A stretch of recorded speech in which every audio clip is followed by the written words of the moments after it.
Assalamualaikum warahmatullahi wabarakatuh. Selamat sore, salam sejahtera bagi kita semua. Perkenalkan, nama saya Rahmat Hidayat Sumbi. Saya bertempat tinggal di Surabaya, Jawa Timur. Dalam kesempatan kali ini saya ingin bercerita atau sharing-sharing santai tentang senjata khas dari Dayak Benuak, yaitu Mandau Tempilan. Sebelumnya salam hormat kami untuk saudara kami, untuk guru kami, orang tua kami, yaitu Empu Gelol. Salam hormat Empu dari kami di Surabaya, Jawa Timur. Alhamdulillah, terima kasih Empu Gelol. Mando pesanan yang kami pesan sudah tiba di Surabaya.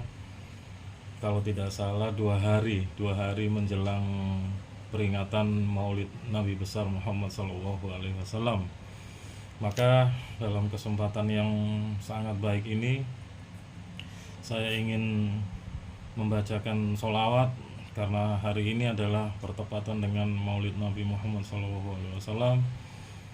A'udzubillahi minasyaitonirrajim. Bismillahirrahmanirrahim.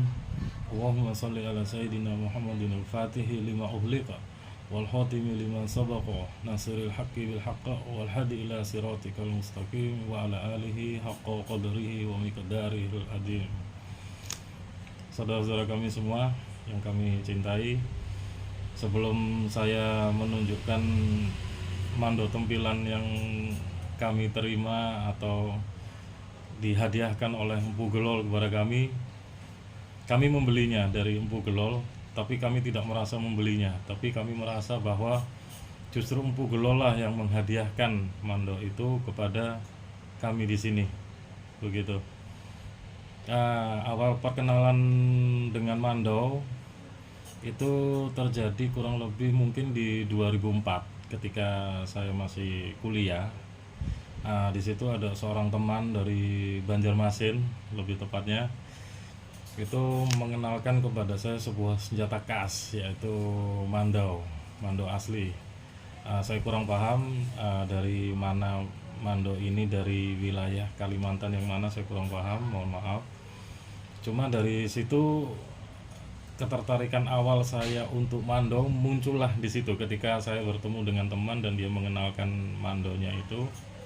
Ada satu pesan yang waktu itu sempat disampaikan oleh teman saya ini adalah, suatu saat ketika kamu akan memesan mandau, maka carilah seorang pandai besi, atau mungkin yang kita lebih kenal sekarang dengan sebutan empu, begitu. Itu harus asli suku Dayak dan di pedalaman, begitu. Dan jika kamu sudah bertemu dengan beliau, maka pesanlah mandau tanpa syarat.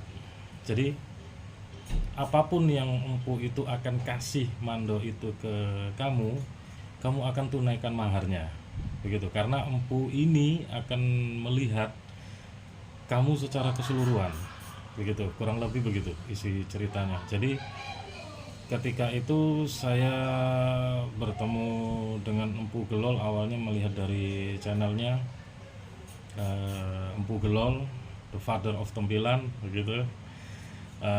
Saya mulai melihat beliau sungguh luar biasa karya seninya, dan setelah itu saya memutuskan untuk memesan sebuah mandau tempilan itu di bulan Februari 2023 dan baru selesai di bulan ini, September 2023, dan alhamdulillah menjelang peringatan Maulid Nabi besar Muhammad SAW, begitu. Jadi ketika saya menyelesaikan pembayaran tunai di depan, saya menyampaikan kepada beliau, kepada orang tua kami Empu Gelol, Empu, saya hanya memiliki satu syarat untuk Empu.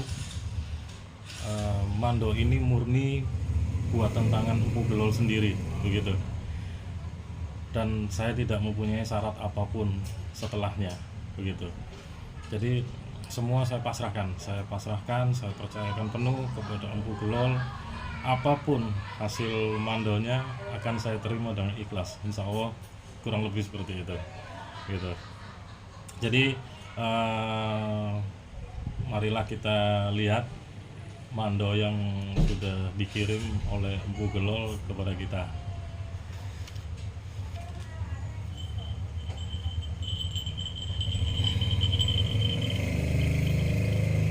Nah, saudara-saudara semua, ini adalah mando tempilan. Mohon izin Bu, ini saya kasih lonceng agar untuk memaknai saja begitu.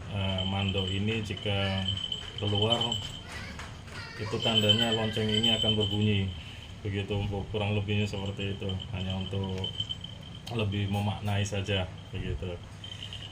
Saudara-saudara kami semua, mando ini adalah mando yang menurut saya sangat luar biasa. Di balik simple atau sederhananya mando ini, jika kita memegangnya secara langsung atau kita melihat lebih dekat, mando ini sungguh luar biasa dan sangat elegan menurut saya. Dan mando ini terlihat berwibawa sekali bagi saya begitu. Setidaknya mando ini sangat berwibawa menurut saya. Mando ini adalah tipe hulu tunggur. Bisa dilihat dari ujung gagangnya ini. Mando ini adalah mando hulu tunggur. Hulu tunggur ini adalah mando ksatria khas Dayak Benua.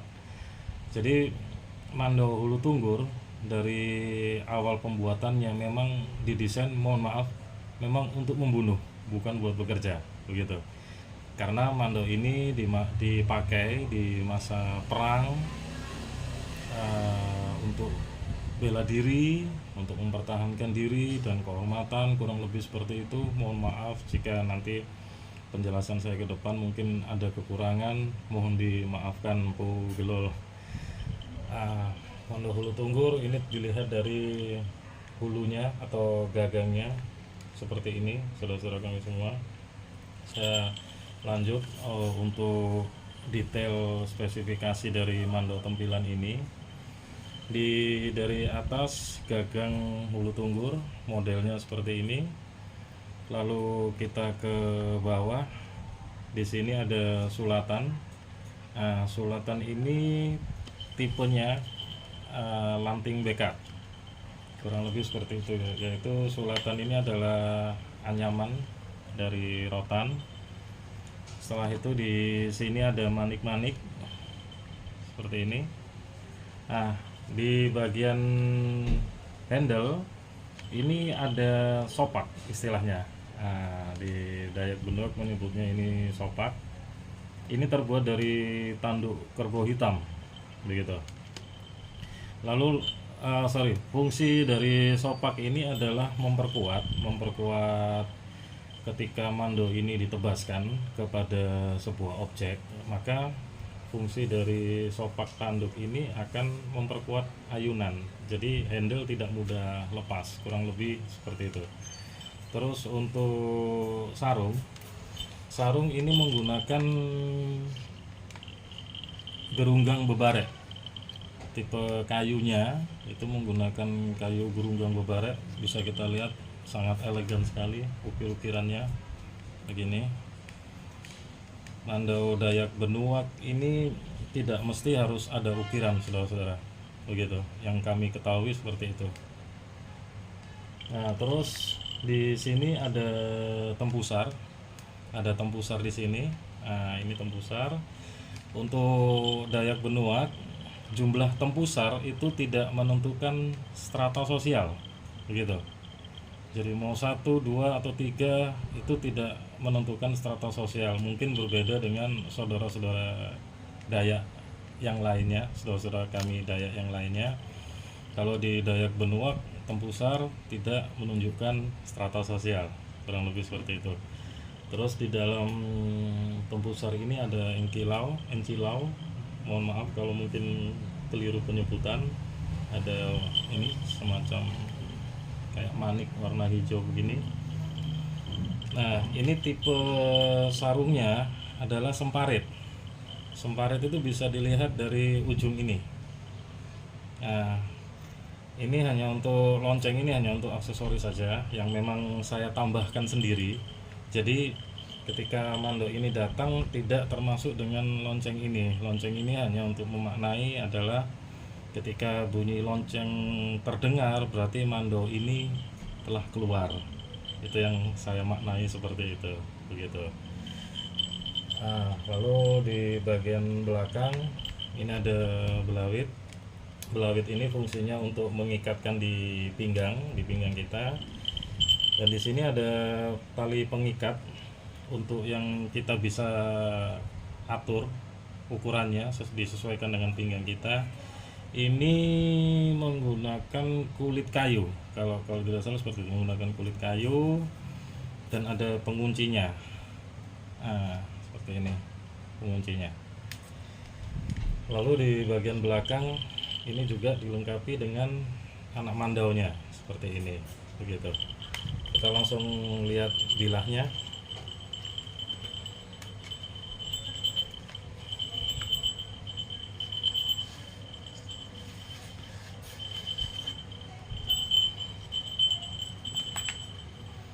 Nah, ketika bilah mandau tempilan sudah tercabut dari sarungnya, maka kita akan melakukan tabe bukan untuk menghormati benda ini, bukan, tapi kita menghormati si pembuatnya, begitu. Jadi tata caranya seperti ini.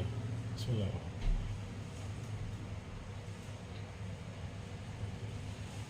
Ya, begitu, saudara-saudaraku. Ini yang kita lakukan untuk menghormati pembuatnya, begitu ya. Ini bentuk mandonya seperti ini, kurang lebih. Ini ada pancung dua di sini. Ini ada pancung dua. Ini panjangnya 48 cm panjangnya. Kenapa 48 cm? Itu yang tadi kami sampaikan di depan bahwa seorang empu atau pembuat mandau itu akan melihat kita, begitu. Entah dari mana mereka melihat itu, tapi yang saya tahu dari Empu Gelol sendiri selaku pembuat mandau ini, beliau mengatakan insya Allah beliau sudah mengukur semuanya, baik itu dilihat dari karakternya seperti itu, dari karakternya orangnya seperti apa, terus dari postur tubuh, dari posisi tulang belakang, itu saya sudah pasrah, saya percayakan penuh kepada Empu Gelol untuk membuatnya. Kenapa ini di saya mendapat yang panjang 48 cm begitu. Tapi ini memang benar, ketika diayunkan ini sangat enak sekali begitu. Kita lanjut di bagian bilah. Di bagian belakang ini ada cekungan seperti ini. Mohon maaf, ini ada cekungan saudara-saudara, gitu. Jadi dia posisinya ini mandau kanan. Dalam pemesanan mandau kita harus menentukan bahwa mandau ini kita gunakan untuk tangan kanan atau tangan kiri, karena itu tidaklah sama, begitu. Jadi kalau misalnya ini mandau kanan, maka bagian cekungnya mohon maaf ada di sebelah kiri, gitu. Jadi fungsinya cekungan ini adalah menambah daya aerodinamis ketika ini ditebaskan ke satu objek. Ini akan sangat ringan sekali, dan ketika masuk ke objek tersebut ini akan masuknya lebih dalam lagi, begitu. Ini keistimewaan sebuah mandau tempilan, salah satunya ada di situ, begitu, saudara-saudara kami semua. Terus tadi saya ada kelupaan tadi. Di bagian handle ini nih ada perekatnya, yaitu getah limau, gitu. Di dalamnya sini nih, itu semua bahan didapat dari alam, begitu. Jadi ini lebih kuat ketika akan dihadapkan pada atau ditebaskan pada objek yang besar dan berat, begitu. Nah, untuk mandau ini pengetesannya sudah dilakukan oleh beliau, orang tua kami, Empu Gelol. Salah satunya yang bisa atau biasa dilakukan itu adalah pengetesan ke kayu ulin gitu. Kayu ulin itu adalah biasa kita sebut kayu besi gitu. Jadi tingkat kekerasannya sangat luar biasa, dan alhamdulillah Mando ini sudah diuji coba dan alhamdulillah sanggup untuk menebas kayu ulin begitu saudara-saudara semua. Ini untuk bilah mandonya seperti ini begitu. Terus ini di sini ada tali pengikat. Tali merah ini fungsinya ini adalah untuk mengikatkan di jari-jari kita seperti ini, kurang lebih seperti ini. Nah, ini fungsinya adalah ketika mando ini digunakan untuk menebas atau berbagai keperluan, mando ini tidak akan terlepas dari genggaman tangan kita. Kurang lebih seperti ini. Mohon maaf. Seperti ini. Begitu. Jadi fungsi tali ini selain untuk memperkuat pegangan kita terhadap handle mando, juga tali merah ini merupakan sebuah pengingat bahwa mando yang kita miliki itu sudah ada semacam syarat tertentu di mana tidak boleh orang lain membukanya sendiri, itu tidak boleh. Itu etika yang harus kita jaga dalam memegang sebuah benda pusaka atau mando Dayak Benuak begitu. Seperti yang sering saya lihat di konten-kontennya Empu Gelol, Empu selalu bercerita bahwa mungkin peraturan atau adat istiadat tiap saudara-saudara Dayak kami yang lain itu berbeda-beda. Saya juga akan berbicara mengenai tentang Dayak Benuak saja begitu. Kurang lebihnya mohon maaf. Jadi tali merah ini juga sebagai pengingat ketika ini disarungkan dan ditalikan kepada mando ini, maka itu pertanda bahwa mando ini tidak boleh dibuka oleh orang lain selain kita yang memiliki mando ini. Kurang lebih begitu penjelasannya. Oke, ini saya lanjut. Untuk mando ini ketebalannya kurang lebih mungkin hampir 1 cm. Ini sangat tebal sekali. Meskipun tebal, tapi mando ini sangat enak untuk diayunkannya, sangat enak begitu untuk mando ini. Terus untuk selain bilah mandonya sendiri, di sini ada anak mandau. Anak mandau ini seperti ini kurang lebih. Di bagian sisi kirinya juga ada cekungan di sini. Ini fungsinya ketika kita masuk ke dalam hutan misalnya, ini bisa untuk menyerut begitu. Kenapa ini dibuat panjang seperti ini? Itu fungsinya agar ini bisa jadi penahan. Kurang lebih misalnya seperti ini begitu cara memegangnya gitu. Kenapa makanya tangkainya ini atau handle-nya ini dibuat sepanjang ini, kurang lebih begitu untuk pemakaiannya. Dan ini banyak sekali fungsinya untuk anak mando ini begitu. Terus Empus juga bercerita mengenai mando ini.